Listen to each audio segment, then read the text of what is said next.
Good morning. I actually first met Todd about 2 weeks ago at a roundtable in New York City, and when I heard, first of all, that he had a title, CTO of the United States of America, I thought that was pretty cool. Then when he told me that the federal government was hosting hackathons and data paloozas, I knew that was something I needed to be a part of. So great to be here with you today. And what we're really excited about, which is unusual about a topic of data, it's not necessarily the sexiest topic in the world, but we're really excited to be here today talking about how data can be used to solve real-world problems in education, and there are many of them. So we're going to go through a few of those and talk about some of what we're thinking about. So about 2 weeks ago, Secretary Duncan pretty much announced that the textbook was going to be obsolete within the next few years. Well, it turns out Pearson's actually the largest publisher of textbooks. So that posed an interesting conundrum for today, but nonetheless, we decided to come.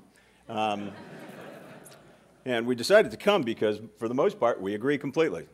Textbooks are heavy, they're out of date, they're one-size-fit-all in the classrooms now of teachers teaching 30 kids who are all moving at their own pace. And as the Secretary said, we also believe that there needs to be a game changer. So another story that the Secretary mentioned was that the current model looks a lot like the factory model. That's the wrong model for the 21st century. And in his words, the new model is about personalization of education. And we couldn't agree more. And again, why we're so excited about data, because in our view, data is going to be that vehicle which allows us to transform from the world of textbooks to the world of personalized learning. So let's take a look at how we think that may happen. So here is Benjamin and his mom, Kelly. And Benjamin, in his class, is actually studying global warming. And as some have referred to, the best resources on global warming may no longer be in a textbook, may no longer be that easily findable even by regular search. So we've been working with folks like NASA, the Smithsonian, to help take these OER content, or open education resources, already paid for by tax dollars, and figure out how we can tag them and then connect into the federal learning registry, so that now when Benjamin's teacher goes to her portal in the classroom, and I like that analogy that not only can she search and find content, but content can now find her and Benjamin based on looking at the data available in the system on Benjamin and on her curriculum. And also using the new Common Core Education standards, those tags mash up to create the right connection, the right content to the right place. Now, if Benjamin happens to be homesick that day, that resource can actually make it to his computer, to his iPhone, and that resource, whether, let's see if there's technology, appears magically in his pocket. So again, transforming from the world of textbook to now dynamic, engaging content showing up in your pocket based on your data. And then going back to Kelly, who's Benjamin's mom, and Kelly happens to be on the move. She says now she feels good about following his progress, so she can see his homework every day, she can see what resources they are, she can see the results. In addition, now as Kelly and her family want to move from school to school, or even state to state, his records actually move with him, available through that same parent portal. For families who are in the military and Department of Defense schools, that data now travels across the world and is available to their parents wherever they go in their pocket. So that's the first problem. Let's talk about some other problems being solved with data. Another one of our, so what we've done is created an ecosystem using these open data initiatives, and an ecosystem of third-party partners who are also working on problems together. So let's talk about bullying. Turns out that more than 160,000 students miss school every day because of fear of being bullied. So now using open data protocols, one of our partners named School Reach has created the cyberbully hotline. So if a student sees somebody harassing somebody on the bus, a quick click of a button, the information is sent to an operator who immediately will be contacting the Department of Transportation, the bus driver, and the student's counselor to be on board and to address the situation. Again, based on open data. Another problem, applying to colleges and looking at financial aid has become a huge and complex issue. Turns out the average student gets about 38 minutes of counselor time to make what we call a $1 million decision. So one of our partners, Possibility U, has come up with an application that essentially says, well, based again on that student data, they can create what they call an admissions heat map. So what you can see, maybe, on the y-axis will be the likelihood of what schools the student could get into. On the x-axis, what's the likelihood of getting financial aid? So again, taking all of that different data, mashing it up, and making it relevant to a particular student to solve a particular problem. So we've looked quickly at how open data can be useful for moving or transforming from textbooks to personalized learning, helping mobile and military families have data exchange that's transportable wherever they go, stopping bullying. It's trying to help in the transition to college and financial aid. But that's just really the tip of the iceberg. So today we have over 50 partners who are accessing our open data initiative platforms. And we think it's just the beginning. So I mentioned that we were the largest textbook publisher. What I didn't mention is that we are also the largest trustee of student data. So our student information system, PowerSchool, has seen some really explosive growth. And what we've seen over the last decade is that as student records moved from print to PC-based to now online, it's an unbelievable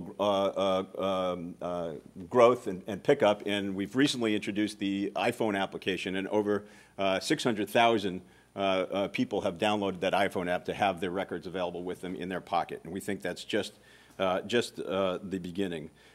So we're really excited to be here today to announce the PowerSchool My Data button. So this will be shipping and available to the public October 21st for free. And now, in addition to all of these other ways, you will be able to download with a single click both machine-readable and, as we've seen here, human-readable forms of your data. So we think we already have seen lots of innovation. This will be the door to open lots of new innovation, and that's why we are excited about data. That's why we're excited to be here today and excited about the new Open Data Initiative. So thank you for having us.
Okay, no problem.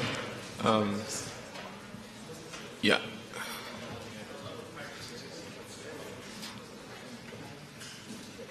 Welcome. Yeah, please.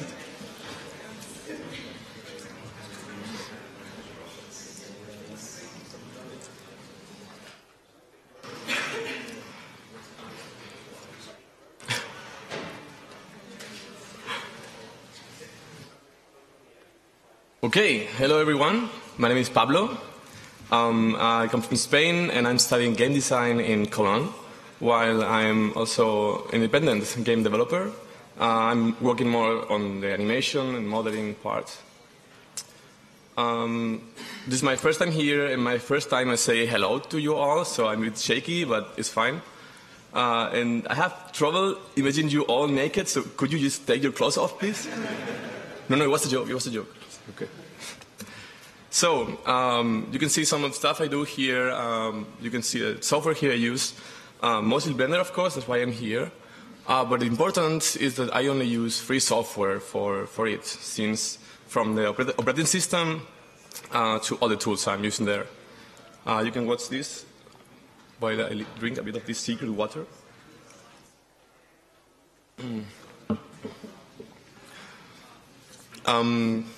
Yeah, and I've been lately, well, since 1 year, messing around with Blender Game Engine, and I think it's very powerful. And I'm going to talk about that also. Little Chicken Walk. This game is called Hardcore Chicken 3D. If it doesn't look hardcore, it's intentionally, okay? But it is just a prototype. Like maybe some time in the future I start developing, I don't know. Just showing some of the rigging. I even rigged the butt, you know, to make it lay eggs. Mostly I learned from Nathan Beckdahl with the humane rigging. That was my discovery of rigging somehow. These are for a video game in progress right now. But the engine we are using is Unity, and I would like it to be a Blender game. That's why I'm here now. And this is for a project for university, which was also developed in Unity. Cool. So, first I want to check on you and see how you are feeling with these terms. Like, you know free software, right? All of you know what this means, what it stands for, and you're aware that Blender is a free software, right? But how many of you wouldn't use Blender if it wasn't? So how many of you would use Blender if it was for free, but not actually free software? Like you don't care that it's free software, right? You just because it's cool. Yeah, that's what I want to change, or at least to encourage you to think of it. Yeah. How many of you use also some of the free software in your workflow? Like Game Krita, all this stuff. Cool, very nice. Very nice. You know about free culture too, right? The culture works distributed with permissive licenses. How many of you are using a free culture as a living, or how many of you are doing with this? Awesome, cool. Okay, cool. So first I want to apologize a bit because of the superficiality of some terms I'm going to talk. I will not talk in depth about free software or free culture. I just want to talk about our role as Blender community or our responsibility towards this movement. First, just clearing. Free software means freedom, not gratis. Sometimes I accidentally say libre, and what it means is this, okay? It's freedom in French or Spanish. So the overview of the talk is these three topics. First I want to talk about my motivations of free culture, then about our role as Blender community, and then about video games, because that's what I do. Okay, so my motivation for embracing free culture as an artist, as a creator, is because I think it's the only way culture can really thrive and enrich humanity. Because it's not only aware of technological progress, but also wants it. The industry right now is making a huge effort to keep an obsolete business model that is impeding culture to thrive by pursuing both creators and users who want to change the rules. This problem, of course, rules in capitalism, which has clashed with new technologies since its beginnings, And in every case, industry has ceded a bit and evolved, changed, but after deadly persecutions and cultural damage. Ultimately, free culture philosophy is another cogwheel for the change in politics, economy, and social organization. But change don't come by themselves. We have to make them happen. So let's shape our global culture with values that prioritize a long-term happy humanity over a short-term individual benefit. Or everything will explode. So what's up with that in the Blended community? What can we do? So as we know, the Blended Foundation, the Blended Institute, is very known for making these open projects, right? And we can find the educational DVDs released under Creative Commons and other free culture licenses. So why isn't that really on our side, on the user's side? Why not all of the users care about it, about Blender being libre? These users might think it's a matter of ethics, philosophy that has nothing to do with using the software. So I just use it because it's cool, but I don't care. They don't realize, they don't see the value added to it in contrast with proprietary software. So the fact that this fact and the efforts that Blender Foundation and Blender Institute are making with open source projects shouldn't be ignored. We should be listening to them and seeing it as a viable way of earning your living. We need to stop being mere users and become activists. We have to be activists in the Blender community because Blender is making a huge effort and is itself an activist way of changing the industry or changing the world. The Blender community should be an army of activists who spread the philosophy behind free software. Let's change the phrase that I hear sometimes. Blender is cool for a free program to Blender is cool and free software. It's a value not present in proprietary software, as I said.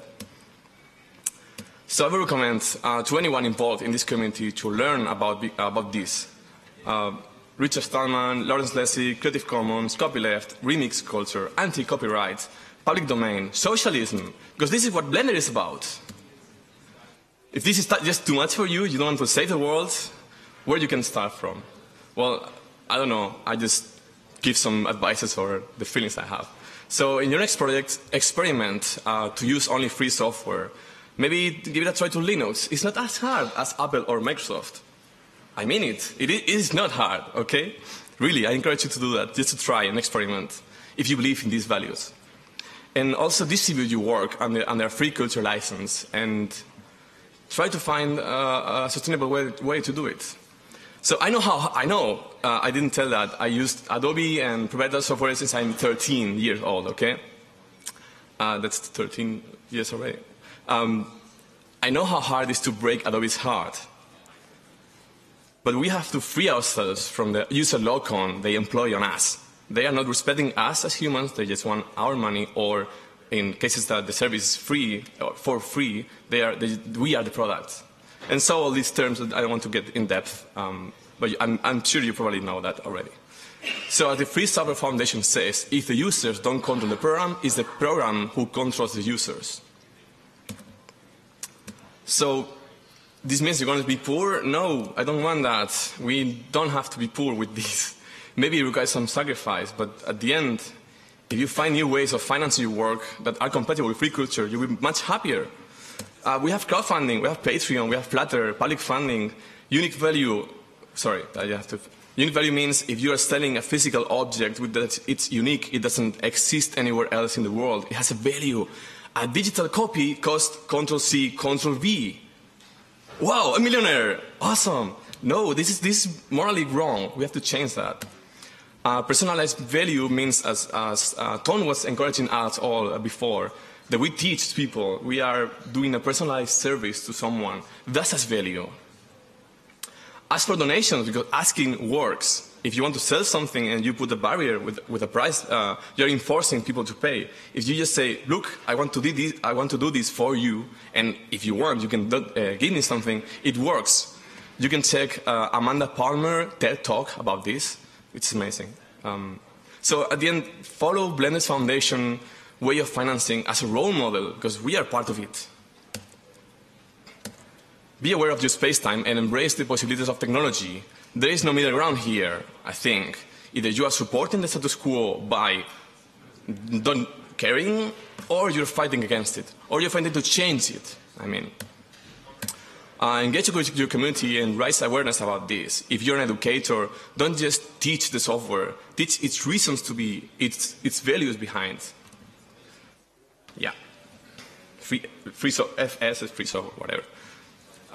So after some sacrifice, you will demonstrate that a new cultural industry is possible, despite of the effort of capitalism to drain it.